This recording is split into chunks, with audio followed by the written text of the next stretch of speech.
Okay guys, welcome back. So this is a part that I've been really looking forward to doing here at Accra headquarters. So we're here at the S3 machine. How long has the S3 machine been around? Oh, about 5 years now. Okay, yeah. So a collaboration with yourself and one of the people I respect the most in the industry, Mark Timms at Cool Clubs. You guys kind of got together and kind of this was what came out of probably years of discussions about how you like to profile shafts. I don't know if it was years. Mark has been a proponent of high-tech, measuring devices for a long time. Yep. And one thing we had talked about for a long time is creating a device that actually profiled a shaft very quickly, took human error out of the picture, and was very accurate. Right. And basically did a number of different profiling aspects all at one time. Right. And so, we happen to be working with a great young engineer who was doing some work with us here. Mark had a lot of ideas that he wanted to put together, and so we gave a young guy a summer job basically as he graduated from university. Incredible. So we were looking at some of the things that the S3 measures. Why don't we run through a few of those things and kind of talk a bit, a little bit EI and CPM. Well, do you want to run a shaft through it right now? Let's do it. Let's do exactly that. This is Reed Campbell, by the way. Reed does a lot of our measuring, but also handles a lot of other things around here. This is part of it, but he'll kind of run it through for us. So we generally measure each shaft to get the exact grams. And then we always get the balance point as well. And that's at raw sort of 46 inch before it's went out to a dealer. Correct. Right. Awesome. Okay. Yes. So that's just a manual measurement we do, and Reed's going to put it in the machine here. So we use a 5-inch clamp, but we can adjust the clamp up to 7.5 inches. Okay. Actually, maybe even 8 inches, but we don't use it for that very much. But different companies do look at 7-inch clamps, and it's never been an industry standard, really, has it? Most club fitters use 5, so we tend to work with that. So all the measurements are done with a 5-inch pneumatic clamp. Right.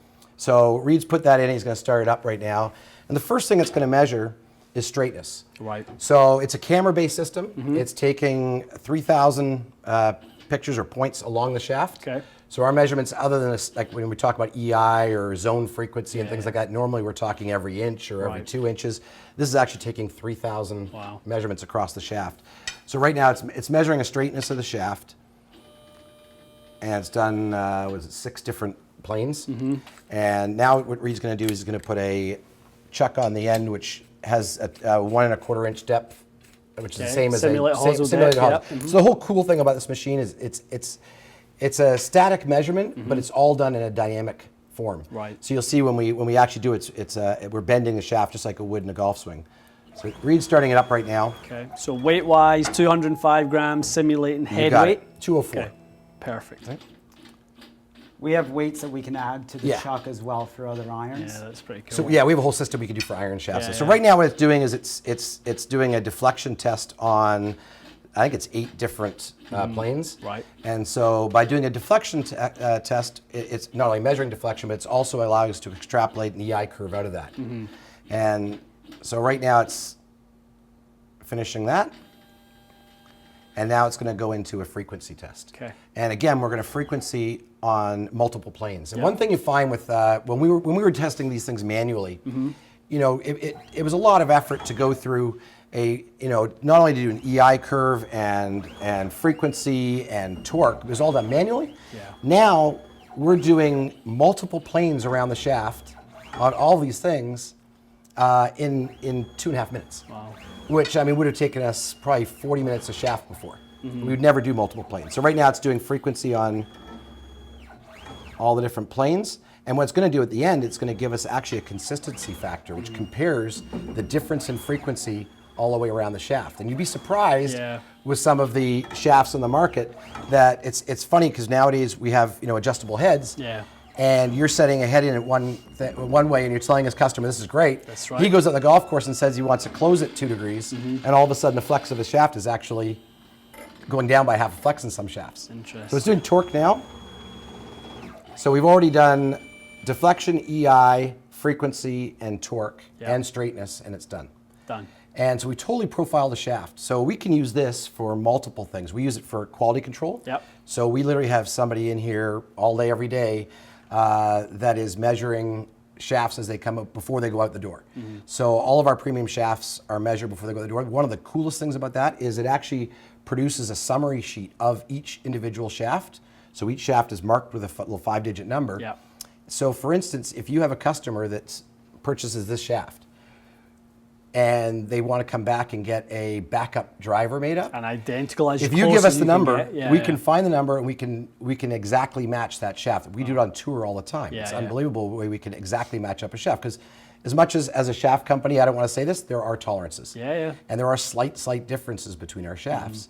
And so we can actually exactly match up 2 shafts by just finding all the data from here. So what this has done here really is it's given us obviously the weight and the balance point that Reed punched in, but it's given us a straightness factor of the shaft, which we compare to the average. So with this shaft here, which is a It's a RPG 462 4, M5. so every time we run a 462 M5 through Yeah. here, it's gathering the data, it's creating averages. Right. So it'll quickly tell us if something is wrong.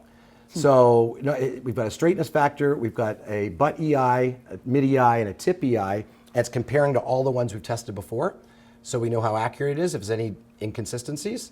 Now, one of the coolest things we do is rather than measure, when most companies do EI, they're measuring a point, like I was saying, every Yeah. few inches. Yeah. And they might pick a point here, and a point in the butt. What we do is we divide the shaft into 3 segments, tip, middle, and butt. Yep. And then we're actually measuring 1,000 measurements along there. Wow. And so that EI measurement is actually an average of that third of the shaft.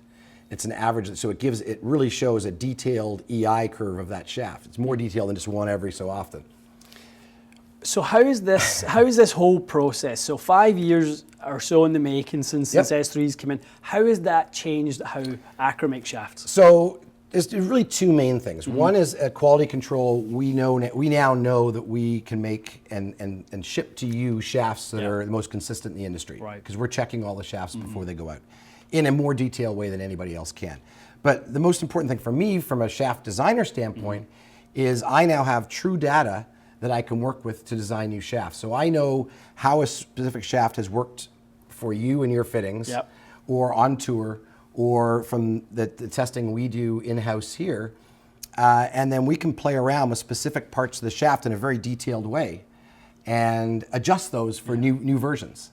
So it's so consistent. Like I said, there's no human error involved. So it's pretty cool from a design standpoint. So we were chatting a little bit earlier about obviously materials and the way you guys have been able to sort of make the shafts better, sort of higher sort of graphite content, lower resin content.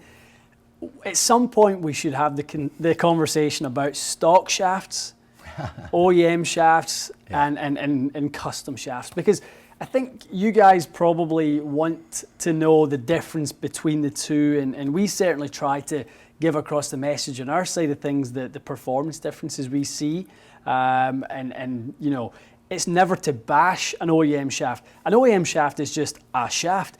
It just might not be the right shaft for you. It's just one selected by the OEM. That's a great analogy. Right? And it's not a bad one. It could be the one in it, and for many people it is.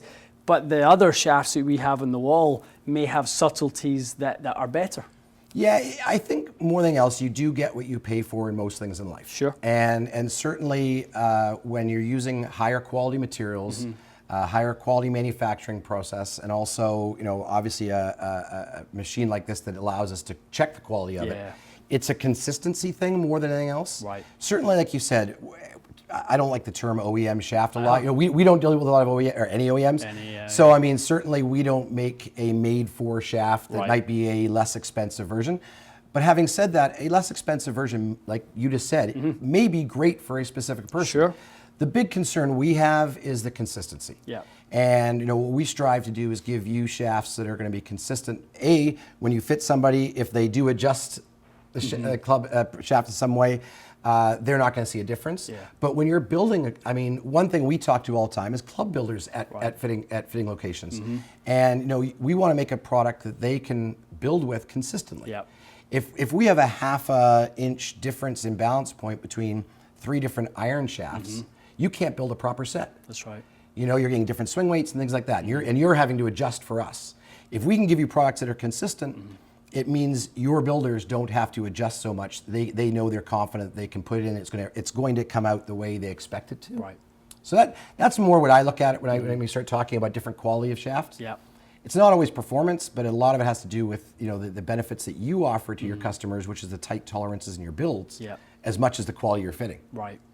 From a material standpoint, how different do sort of these shafts that are sort of end products as stock shafts versus the aftermarket? How different does this sort of materials get? I would say they're all different. That's the Right. problem. There are some manufacturers that use quite high quality production shafts. Yep. There are other companies that don't. Right. Quite honestly, we have not tested a lot of, or hardly any production shafts on this machine. That's not what we're all about. Yeah. But certainly there are different levels of quality, just like there are different levels of aftermarket quality shafts. So I all I say is beware, and your team, I'm sure, sees all this more than we do even. Yeah. And quite honestly, I think any good fitter is going to work with their customers, and they're going to explain the differences that do come up. But again, the tolerances and the quality of the materials certainly go hand in hand. I think one of the things that S3 identifies or sort of rounds into after all the measurements are taken, that consistency factor is such a great kind of end measurement of how good that shaft is. Everything considered. I think if you talk to Reed, I mean, every time we come back here, it's like we're talking shafts, that consistency factor and straightness come in. Yeah, consistency factor That's the big and one. straightness. It's the first thing we look at when a test is complete. Quite honestly, it's a measurement of the inside of the shaft. It's Right. checking wall thickness throughout, consistency of that, Right. because the EI and the frequency all get affected Yep. when you start turning it in different planes. If there's any inconsistencies in the wall thicknesses or the ID, the interior diameter, Right. this picks it up. Yeah. So that's what we're really looking at is when it comes to straightness and consistency factor. Those are the two most important things. And we've seen that over the years as club fitters, then into the build process. I mean, we've had times where we've had calls from our builders at our build shop going, can't build that set, falling out of tolerance. We've tried to, whether it be build a set, dry built it, frequency match them, pured them, so change the orientation of the shaft, rebuilt them, and then check the frequencies again all over the map. So sometimes there's from a sort of consistency standpoint, some of these checkpoints unfortunately will compromise it if you have a shaft that doesn't have that consistency. Well, I think that's what a lot of golfers don't realize, what goes into the building of the shaft. That's right. And that's probably the biggest, I mean, the quality of fitters out there at the high-end club fitting, professional club fitting world are great. Yeah. But the building is something that you guys do that's far above what can be done in a production line. Right. And I mean, hitting certain tolerances across the board, from swing weight to flex to head weights to, I mean, lofts. There's a million things that everybody has tolerances. The club companies have tolerances in their heads. The shaft companies have tolerances in their shafts. The grip companies have tolerances. That's right. And then all of a sudden you start throwing a wacky length in there, and or a weird weight, a real lightweight shaft that's stiff. Or, there's all sorts of variables in there, and that's where certainly a professional club builder can make a mammoth difference by giving a consistent set of clubs. We get that all the time. People go, well, how is it different if I get it built by you guys or if I get it built by an OEM? And the OEM does what they're instructed to do. There's certain points where they're instructed to do length and swing weight and loft and lie, but they won't have the time to do certain parts that we have the opportunity to do as a lower volume custom shop. Sure, and the parameters they have to work with, they're only dealing with X number of custom shafts and stuff. You're dealing with a lot more. That's right. And have, a lot more to deal with, and therefore you have to be better at it. Yeah. So, yeah. Very cool. Well, this is a really unique thing in the industry. There isn't another company out there that has anything like S3, the ability to profile a shaft in this way. We were just talking earlier on, since S3 was launched by the guys here, about 40,000 shafts have been through. Yeah. That's a lot. It's a lot of shafts. This gets a lot of work. So, I mean, you can see the attention to detail. That's ultimately what it comes down to, not having one slip through the net. It just, Accra stands by that from a quality standpoint. That's the integrity that we know as partners of ours that they have. So this is one of the checkpoints that allow you to stand behind the product, isn't it? I couldn't agree more. Absolutely. Yeah. And we're glad you had a chance to see it. We're glad everybody had a chance to see it. It's we've been sort of touting the technology about this for a long time, but quite honestly, we haven't had a chance to show it off very much. So well, we appreciate you being here. We've had a chance to luckily be up here and see it in the past, but this is such a unique opportunity to get it on the channel and you know, allow you guys to see what's behind the scenes, the things that we do in order to bring you guys the hopefully the best information out there and the most knowledge is because we have access to things like this and people like this and read and you know, this is how we learn. So hopefully we can then pass that on to you guys. Excellent. Well, guys, really hope you enjoyed this as much as we did. This has been really cool today. You know, please leave us your questions. Anything you have regarding shaft technology, Accra Golf, leave them in the comments below. We'll pass them on to the guys. We'll in some way, shape or form get you an answer to that. But big thanks to Gavin, the team. And thank you so much for coming and visiting our little home here. And it's been great having you guys here. Excellent. Guys, thanks so much. We'll see you again soon.